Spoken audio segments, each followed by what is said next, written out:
I was supposed to be focused on Weeb Island for the next couple videos, but with the recent episode of Season 3, I felt the need to finalize some thoughts on what makes this guy, buckle up, fucklehead, the most important character in one of television's biggest shows, Succession.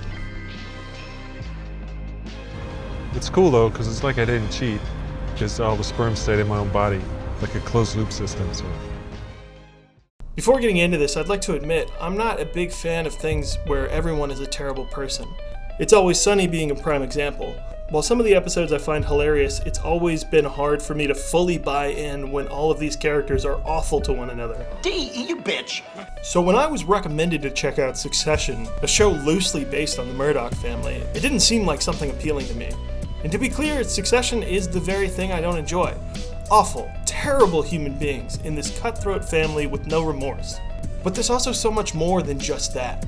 For anyone unaware of the show, here's a brief layout of the characters. Logan, the CEO of the company that's getting older in age and needs a successor, whose favorite phrase is a healthy dose of "fuck off" every episode. Then there's his 4 kids, Kendall, Roman, Shiv, and Connor, who are all to some degree vying to be the new CEO. Kendall is what many would assume to be the best choice to take over until you realize he seems to rub most everyone the wrong way and is trying way too hard to prove himself to his severe daddy issues. Kenny. Then there's Shiv, who flip-flops her motives depending if Logan is giving her favorite privileges that day. To no surprise, she's got some drastic daddy issues. No! Then there's Roman. What up, pricklicks? It's me, Dr. Moron. I'm a ding-dong doodle-bug dipshit, my dad hates all of you. Home Alone's brother, who could care less about the company and would rather be whacking it anywhere at any time. Who may or may not have shades of Oedipus? Actually, now that I'm thinking about it, Kendall and him are kind of two sides of the same Oedipus coin. Like on one side you got the mother, and the other dethroning his father? Oh, and of course, Roman, not just mommy, also daddy issues. Then there's Connor, who seems to be the only non-daddy issues of the siblings that is a little, well, different. Like he'll show back up out of the blue to ask his dad if he can spot him $1 million to get these mashed potatoes out of his pants. He seemingly wants no part in the company other than to be rich. He's the wild card of the operation who has a devoted fan base of conheads rooting for him. But, ding dong, who's there? Uncle Sam. And where's his hand? In my pants. The others, Cousin Greg is a fun, lighthearted buffoon who just wants a piece of the inheritance spot. Jerry is a board member at Waystar that Roman desperately wants to be with, again, getting a lot of Oedipus vibes here. Marcia, Logan's new wife who may or may not be in it, as Lil Wayne would say. Willow, Connor's girlfriend who definitely probably is a lady of the night. All these characters make for such an interesting chessboard for the writing team to play around with every episode, but the most important out of all of them is Tom.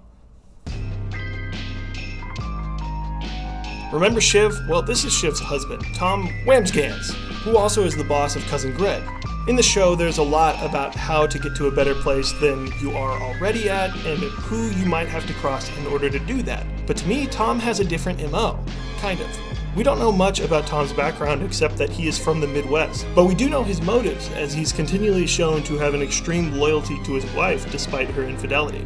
Now one could argue this is because he knows his place and the higher Shiv climbs the ladder, you know, rising Shivs lift all Toms. But this is instead because Tom doesn't want success. He already is content with where he is in the company.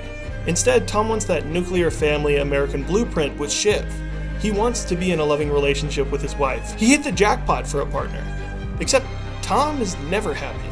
This is established in the episode that won me over on the show. Tom is a pseudo-straight man for the show, although maybe straight isn't the right word with his feelings for Cousin Greg. Will you kiss me?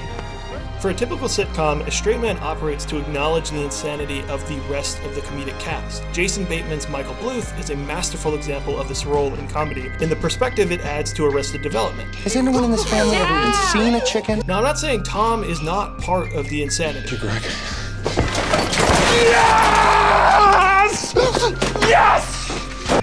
But I am saying he offers perspective on a billionaire versus a possible millionaire. Tom is rich and doing well for himself, but he is clearly outmatched compared to the rest of the Roy family. You know that picture of the rice grains that is trying to show the difference in wealth? This is Tom and Logan. Tom is an ant to this giant presence that is the Roy family. They continually use him as the butt of a joke or a literal scapegoat for the failures the company has made. And the only reason you can see this hurt in a man is because of the way he acts with Greg. Tom, presumably, thinks he worked really hard to get where he is at Waystar. But day one, this collection of 3 fourth graders in a suit that is Greg is not only hired for the company he worked hard to get his position in, but also works directly directly under him. It is through this Logan to Shiv to Tom to Greg we're able to see this direct cycle of abuse. Logan keeps toying with Shiv and making her feel insignificant. Shiv keeps toying with Tom and making him feel insignificant. And Tom, as a result, attempts to make Greg feel lesser than himself. And even though Tom wouldn't like to admit it, Greg and him are on similar social levels in the family.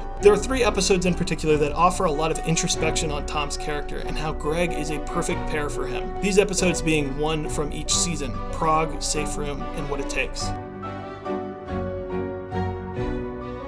Prague to me is where Succession clicked. Tom's bachelor party shows the leaps of delusion he's willing to make in the Roy family to convince himself that he is in fact happy. Roman brings them to some New York club instead of Prague, and Tom is still trying to have fun. Shiv makes it certain that Tom is allowed to have an equalizing hall pass to go wild for his bachelor party, which he doesn't want to do but still rolls with the punches to enjoy the night. It's just, if I for instance, if I touch a boob, do you grab a dick? I don't know if Just that's to get a rough chart of comparison, like from Fahrenheit to Celsius, or... Then he's recanting his sexual adventures to Cousin Greg like some middle schooler bragging about touching a boob in Alvin and the Chipmunks, the Squeakquel. Me and this girl, we go into the side room and we start making out, and then I'm touching her, and then she goes down on me, and then I splooge in her mouth, I know, and get this, she kisses me and puts it back in my mouth, and I swallow. Which, the cum? Only for Greg to bring Tom back to reality. Swallowed your own load? Yeah, I heard of it, but I didn't know it actually happened. I haven't heard about it before. I have. It's a thing. There's a word for it. Of how crummy this situation is. Tom is at the mercy of the Roys, and even on his night, Greg is probably the only one that offers him honesty, which is shown again later in season 1. I think she's having an affair. No. You're wrong. What? No, I mean not. Shut up, Greg. By this point, Tom has been made aware of what his new role actually entails in the company. Cause, sugar, he's going down to prison! By Fall Guy Tom is coming to town. He's again at the mercy of the Roys, with the promotion immediately turned into, here's all the bad stuff you have to fix. In this episode, there's a possible shooter which leads to Tom and Greg being brought to their safe room for protection. This, of course, is not the same safe room that Logan and Shiv were sent to that is an actual safe room. No, Greg, this is the safe room, okay? This is the panic room. We're safe here. What? How is it safe? Calm down. It's just a room. Instead, they're put in some random room, and it's in this moment where you can see Tom finally almost accept how much he doesn't matter to this family. But this isn't what sends him over the edge. It's this. And then I can come back. It could be like a business open relationship. This is not a good feeling, Greg, that you're making me have, Because while Tom does want to be happy, he also wants control, but he's always given neither of those options.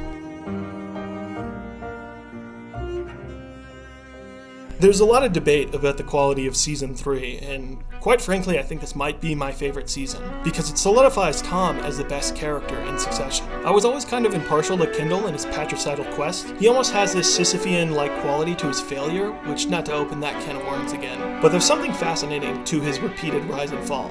I bring this up because in season 3, a small thing I kept thinking about is how Tom and Kendall serve as diverging crossroads to one another, with Kendall accepting that he doesn't fit as a leader he wants to be, and Tom begrudgingly fitting into a role he doesn't want, being a follower to Logan. These two seem faintly paired as both were under heavy consideration for the one to take the fall for the company in season 2. So I would assume they both feel some kind of connection in that respect. As Kendall tries harder to reject his family and their wants, Tom is more willing to let the Roys walk all over him and ignore his desires. That's why I find their confrontation in this episode so fascinating. Tell her what she's doing, bring her over, Logan goes down.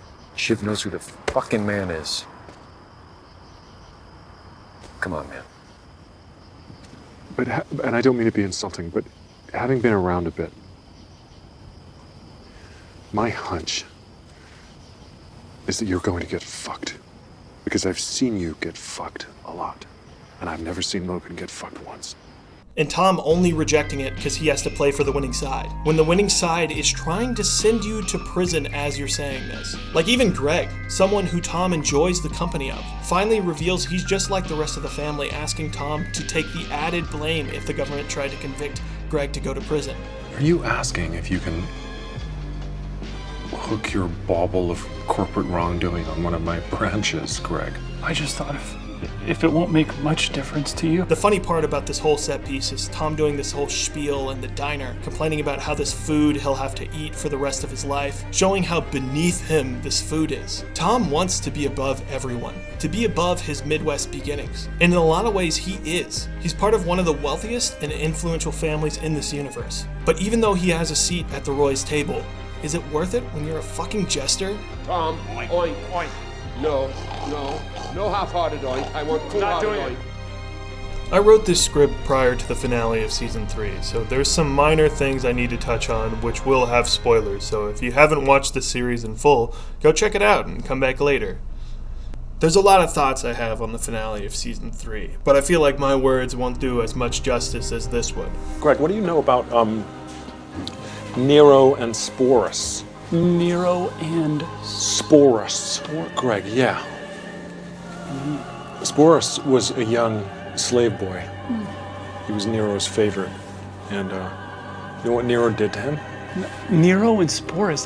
This is not IP I'm familiar with. Well, Nero pushed his wife down the stairs. And then he had Sporus castrated and he married him instead. And he gave him a ring and he made him dress up like his dead wife. Wow. Plot twist. Didn't see that coming. Yeah, I bought a book on the Romans to read in prison. It's a big book. Well, is it a good book? It's a decent book, yeah.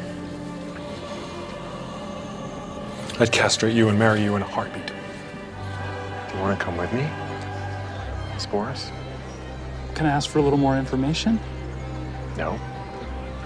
Don't think so.